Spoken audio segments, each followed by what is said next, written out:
اور پولیس نے red zone کے داخلی اور خارجی راستے ابھی تک بند کیے ہوئے ہیں۔ ڈی چوک، نادرہ چوک، سرینا اور میرٹ کے مقام سے ریڈ زون مکمل سین کیا گیا ہے۔ دوسری جانب 9 رہنماؤں کو گرفتاری کی اب تک جو لسٹ ہے وہ سامنے آئی ہے، جبکہ صاحبزادہ حامد رضا اور ان کے ساتھ جو خٹک تھے وہ دوسرے روم میں بیٹھے تھے، وہ گرفتار نہ ہو سکے، اور جو یہ رہنما ہیں شیخ وقاص اکرم وغیرہ یہ گرفتار ہو گئے۔ سپریم کورٹ بار ایسوسی ایشن کی جانب سے اسلام آباد بار کونسل نے رات گئے اور اسلام آباد ہائی کورٹ بار ایسوسی ایشن کا اجلاس ہوا اور انہوں نے مذمتی قرارداد بھی منظور کی اور احتجاج کا بھی اعلان کیا ہے۔ سپریم کورٹ بار ایسوسی ایشن نے پاکستان تحریک انصاف کے چیئرمین بیرسٹر گوہر علی خان، شعیب شاہین اور شیر افضل مروت کی گرفتاری کی مذمت کی ہے۔ سپریم کورٹ بار نے تینوں وکلاء کی فوری رہائی کا مطالبہ کرتے ہوئے کہا کہ سیاسی سرگرمیوں میں حصہ لینے پر گرفتاریاں بلا جواز ہیں۔ تینوں وکلاء سپریم کورٹ کے وکیل اور سپریم کورٹ بار کے ممبران ہیں۔ وکلاء کی گرفتاریاں غیر قانونی ہیں اور آزادی اظہار رائے کی خلاف ورزی ہے۔ سپریم کورٹ بار نے اپنے بیان میں کہا کہ وکلاء کی گرفتاری سیاسی انتقام ہے جس کی بھرپور مذمت کرتے ہیں۔ حکومت آئینی اقدار کو مد نظر رکھے اور ایسے اقدام سے گریز کرے۔ سپریم کورٹ بار نے اعلان کیا کہ وکلاء کی فوری رہا نہ کیا گیا تو ملک گیر احتجاج کی کال دی جائے گی۔ ایسے ہی جو اسلام آباد ہائی کورٹ بار ایسوسی ایشن ہے ان کی جانب سے بھی بات کی گئی ہے، اور اسلام آباد ہائی کورٹ بار ایسوسی ایشن کے ساتھ ساتھ جو اسلام آباد بار کونسل ہے انہوں نے بھی، اور پھر لاہور ہائی کورٹ بار ایسوسی ایشن نے بھی مذمتی قرارداد منظور کی ہے اور فی الفور رہائی کا مطالبہ کیا ہے، اور ساتھ اگلے لائحہ عمل کا آج شام کو اعلان کیا جائے گا۔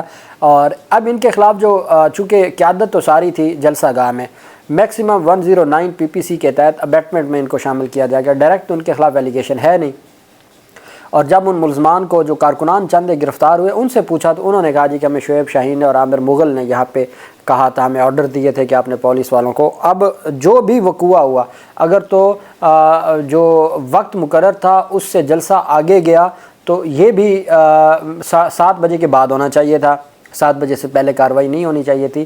شیلنگ کی بھی جو خبریں سامنے آئیں وہ بھی DC کے احکامات 7 بجے کے بعد شروع ہوئی۔ تو یہ کون سا پتھراؤ ہے جو 6:30 بجے ہوا جس کی کوئی خبر میڈیا پہ نہیں آئی تھی، اور یہ جو ساری تفصیل ہے وہ سامنے آئی ہے۔ تو اب جو ہے وہ جو محمود اچکزئی کی جانب سے بے نظیر اور میاں نواز شریف نے ہمیشہ جمہوریت کی بات کی، پیپلز پارٹی اور مسلم لیگ نون پارلیمنٹ کی بالادستی کے لیے معاہدہ کیا، جس انداز سے پارلیمنٹ اور آئین کی بے عزتی کی گئی ہے، آپ سمیت سب نے بار بار آئین کا حلف لیا ہے۔ یہ پیپلز پارٹی اور مسلم لیگ نون کا امتحان ہے، آپ آئین کے ساتھ کھڑے ہوتے ہیں یا غیر جمہوری قوتوں کے دم پر چلے بننے کو ترجیح دیتے ہیں۔ اسپیکر نے محمود اچکزئی کے نامناسب الفاظ حذف کر دیے۔ اب دنیا نیوز کی جانب سے بھی یہ خبر سامنے آئی ہے اور بھی TV چینلز نے یہ بات کی ہے کہ اسپیکر کی اجازت کے بعد یہ کارروائی ہوئی ہے، یہ تمام جو کارروائی ہے وہ اسپیکر کی اجازت سے ہوئی ہے۔ ساتھ پارلیمنٹ کے اندر جو سید نوید قمر ہیں، پاکستان پیپلز پارٹی کے جو رہنما ہیں، ان کی جانب سے پارلیمنٹ کا جو اجلاس جاری ہے اس میں کہا گیا ہے کہ پارلیمنٹ کے اندر گھس گئے، کل اس ہاؤس میں سے گرفتاریاں ہوں گی، تمام حدیں کراس کی گئیں، اس کی انکوائری کرائیں، سامنے لائیں، ورنہ یہ صرف شروعات ہیں، انجام کیا ہوگا علم نہیں ہے۔ انہوں نے انکوائری کا مطالبہ کہا ہے اور سخت ترین ایکشن کا مطالبہ کیا ہے حکومت سے اور اسپیکر سے۔ وفاقی حکومت کے اتحادی پاکستان پیپلز پارٹی نے انہوں نے کہا کل یہ ریڈ لائن کراس ہوئی ہے، تمام حدیں کراس کی گئی ہیں، اس کی انکوائری کروائیں، یہ شروعات ہیں، نہیں تو انجام کل یہاں تک اسپیکر کو بھی آ کے گرفتار کریں گے اور یہ معاملہ آگے بڑھے گا۔ اس کے بعد جو اہم پیش رفت سامنے آئی وہ پاکستان تحریک انصاف کے رہنما علی محمد خان نے کہا کہ کل رات ہمارے رہنماؤں کو پارلیمنٹ ہاؤس، مسجد اور حجرے سے اٹھایا گیا۔ کل رات جو ہوا وہ پاکستان کی جمہوریت کا 9 مئی تھا، جسے پاکستان کی تاریخ میں ایک کالے باب کے طور پر یاد رکھا جائے گا۔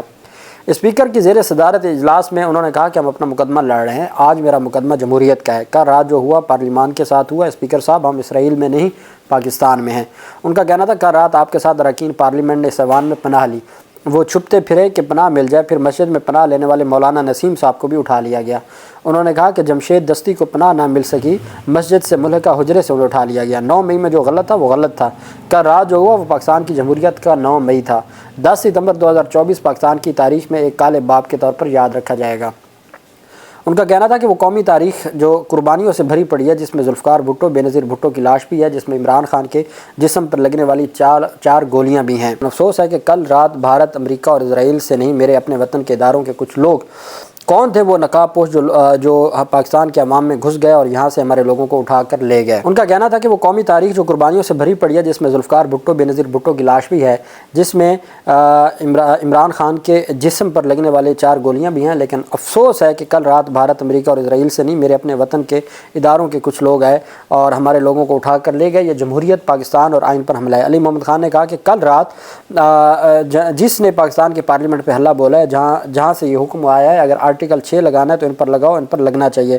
رہنما پی ٹی آئی نے کہا اگر بیزتی کوئی سمجھے یا یہ حملہ اگر کوئی سمجھے، عمران خان پر نہیں، حامد ڈوگر پر نہیں، شیخ وقاص پر نہیں، یہ حملہ اسپیکر صاحب آپ پر، وزیر اعظم اور شہید بےنظیر بھٹو کے بیٹے بلاول پر ہے۔ علی محمد خان کے خطاب کے بعد پاکستان پیپلز پارٹی کے سینئر رہنما نوید قمر نے کہا کہ میں آپ کو بطور ہاؤس کے کسٹوڈین کے مخاطب کر رہا ہوں۔ اس وقت جو الزامات سامنے آ رہے ہیں جن پر یقین نہ کرنے کے لیے میرے پاس کوئی وجہ نہیں ہے، یہ پورے آئین، پوری پارلیمنٹ اور بہت سنجیدہ حملہ ہے۔ انہوں نے کہا کہ پارلیمنٹ کی حدود سے چاہے کوئی بھی گرفتار کرنا، آپ کو یاد ہوگا جب علی محمد خان، ان کی جماعت یا عمران خان جب گیٹ تک پہنچے تھے تو اس کو بھی ہم نے پارلیمنٹ پر حملہ اور قابل مذمت کہا تھا۔ تو یہ اگر پارلیمنٹ کے اندر گھس کر اراکین کو گرفتار کیا گیا تو باقی کیا بچا؟ یہاں ہاؤس میں آئیں گے اور آپ گرفتار کریں گے، اس پر آپ کو سنجیدہ انکوائری کر کے سنجیدہ ایکشن لینا پڑے گا۔